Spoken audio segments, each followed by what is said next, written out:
Every name we use for the sea peoples comes from someone else. Not one surviving text was written by them, in their own words, calling themselves anything at all. Everything we call them was written by the empires they attacked, in languages they didn't speak, for readers who wanted them dead. 3,000 years later, we still don't know what they called themselves. The first clear mention comes from Egypt, carved into the Merneptah Stele around 1207 BCE.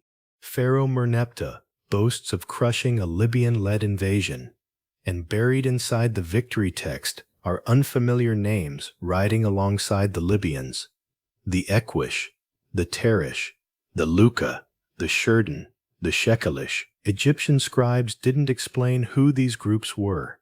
They assumed the reader already knew, or simply didn't care enough to explain.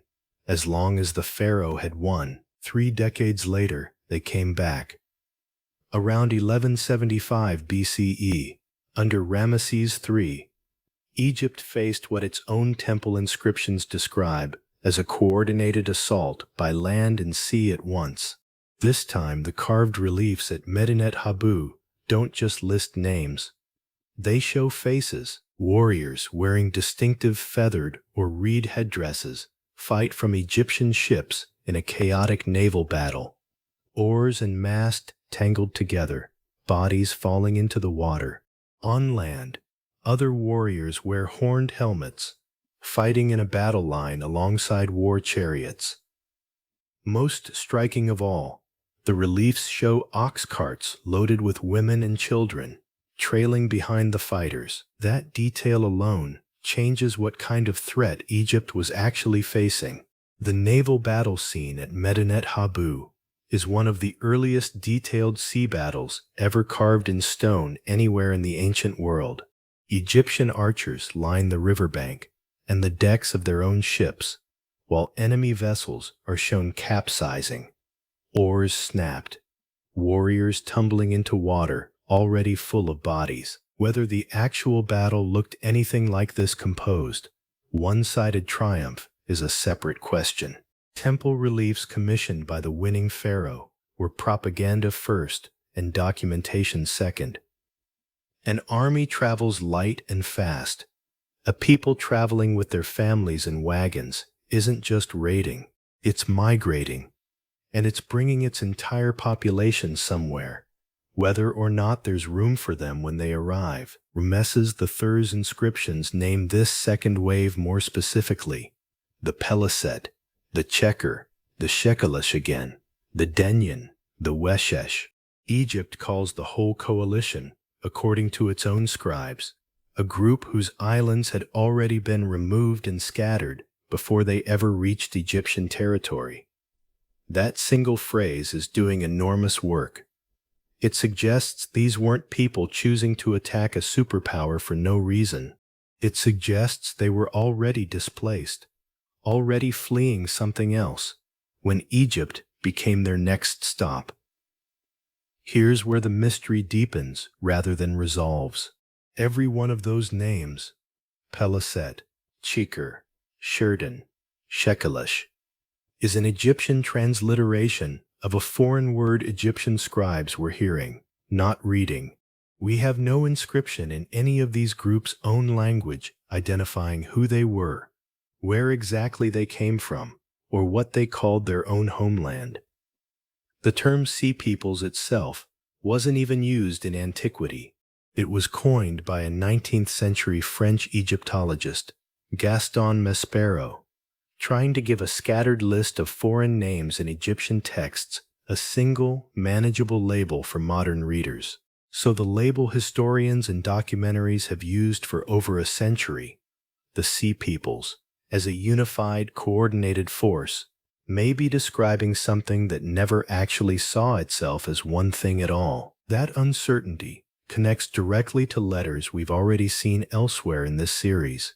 When Ugarit's king wrote to Cyprus, describing enemy ships burning his coastline, he never used the term Sea Peoples either, because that term didn't exist yet. He used the same vague word Egyptian scribes reached for: simply the enemy. Two separate administrations, writing in two separate languages, hundreds of miles apart, both reduced to the same helpless, unnamed description of whoever was attacking them. The individual names do offer scattered clues, even without a homeland confirmed for certain.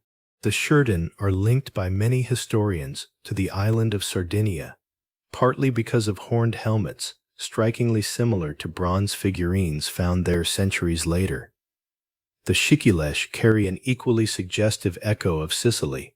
The Ekwesh have been connected, more cautiously, to the Achaeans, one of Homer's names for the Mycenaean Greeks. None of these connections come from a definitive inscription. They come from linguistic echoes and material culture, clues that suggest a direction without confirming a destination. Those bronze Sardinian figurines are centuries younger than the Medinet Habu reliefs, which is exactly why the Sherden connection stays a theory rather than a fact. A shared helmet style could mean a shared origin. It could just as easily mean a shared fashion, traded and copied across the Mediterranean the way styles always have been, with no ethnic link between the people wearing it in Egypt and the people wearing it later in Sardinia at all. One name on that list eventually gets an ending we can actually trace. The Peleset. After the fighting Ramesses III describes, groups matching that name appear settling along the coast of Canaan, in cities including Ashkelon, Ashdod, and Gaza. Historians know them by a more familiar name today, the Philistines. For decades, that connection rested mostly on pottery.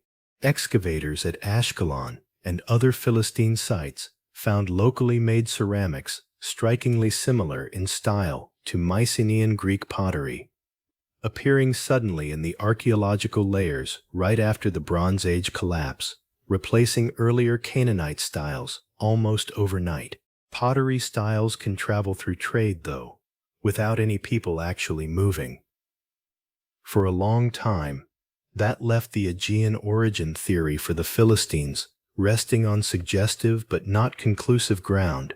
Then, in 2019, a genetics team led by archaeologist Daniel Master published DNA results from infant burials at Ashkelon, dating to the early Iron Age, right after the Philistines are believed to have settled there.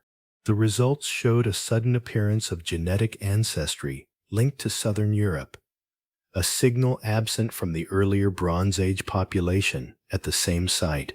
Within a few generations, that European-linked signal fades again in the DNA record, diluted as the newcomers intermarried with the existing Canaanite population. That's about as close to a smoking gun as ancient DNA gets.